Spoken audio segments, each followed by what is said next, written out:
So welcome back to part 2 of the left-handed hat tutorial. In this part of the tutorial I will show you creative ways to make the height of your hat and how tall to make it. So I'm going to show you how to make a stripe, and I like stripes because it's a great way to show some flair and color creativity with your hat.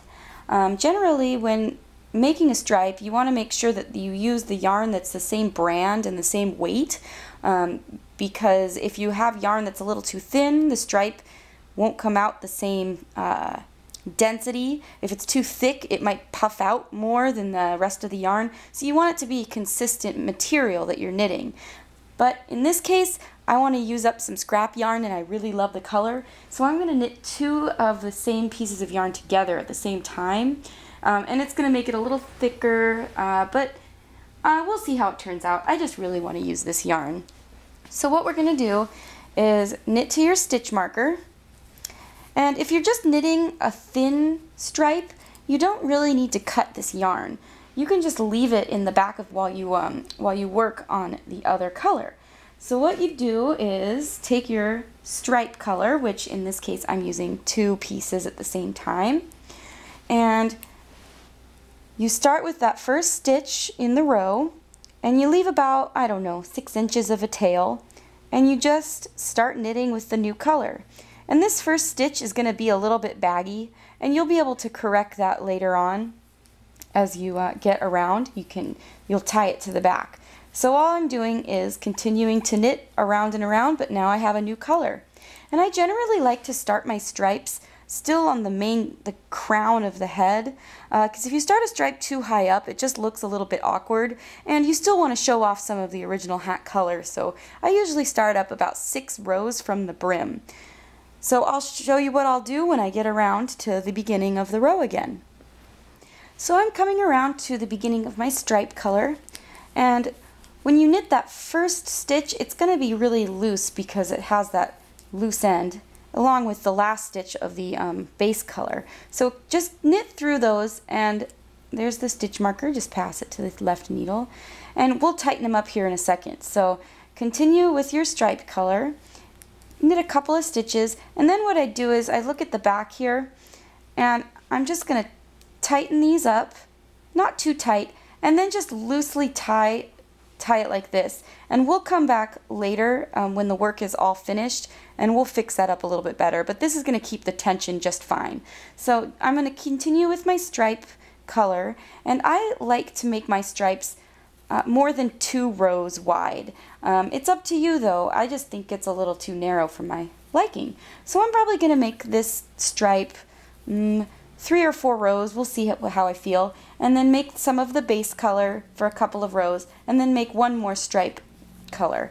When you're doing narrow stripes, just keep the yarn in the back like this, and we'll just carry it up, and that way you won't have as many ragged ends that you have to weave in later on. So I've decided to make my stripe 3 rows wide, and then I'm going to make 2 rows of the main color and then 3 more rows of the stripe color.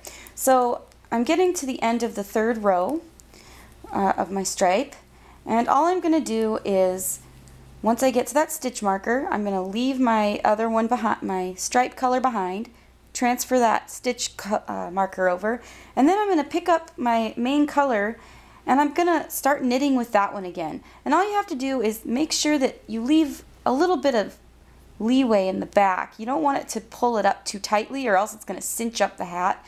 So sometimes I put my finger behind the yarn, right in front of the yarn, just to leave a little bit of space, and just leave it there while I knit a couple of stitches. And then you can see in the back, it's kind of hard to see in this light, that you've just created a little loop here. And this works best for narrow stripes. If you were doing a wide stripe, you would want to cut the yarn and then bring in the main color yarn again when you were ready for it. So I'm going to knit 2 rows of this and then bring in my stripe color, which I'm going to not trim. I'm just going to leave it hanging in the inside of my work. So I'm approaching the end of the 2nd round of my main color.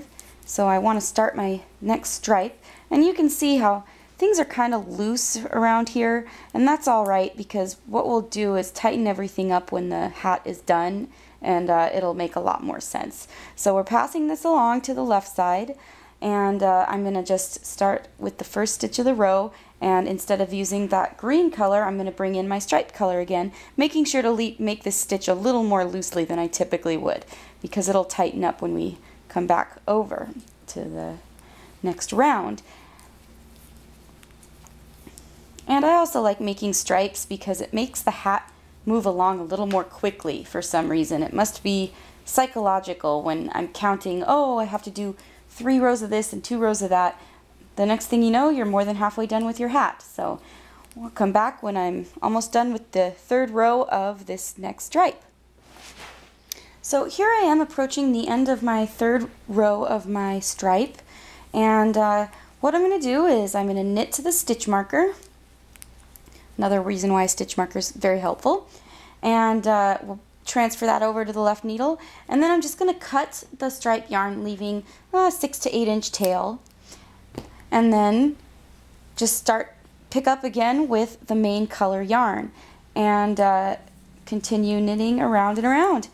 And it's that simple. And you'll notice that there's a bit of a, I guess I call it a ladder with the stripes, and that's just because you're knitting in a spiral, so it's just going to have a little bit of a discrepancy right around here, an imperfection, and I guess that's just one way of telling that it was homemade. It doesn't bother me at all. The other reason that you don't want to carry the yarn over too wide of a stripe is that it will leave a little hole or a little gap in the seam. I have a little bit of a gap here, and I don't really mind it. I'm not a perfectionist. So I guess that is just how to do stripes, and we're going to continue this hat until it is tall enough to decrease. So here I am approaching the end of the row where I feel that the hat is tall enough to start decreasing it.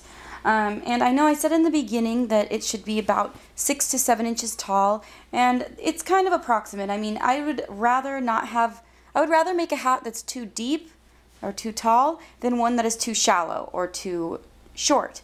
And for demonstration purposes, I'm just going to start decreasing on this hat. And you can see that it's about 5.5 inches, or if you measure it from the very end of the yarn, it's about 6.5 inches. And overall, it's a 31 or 32 rows. And if you ever feel like you're not quite sure if it's the right height, always do 1 or 2 more rows extra and you'll definitely be good. So that was the end of part 2, and we'll move on to part 3, which is decreasing the hat.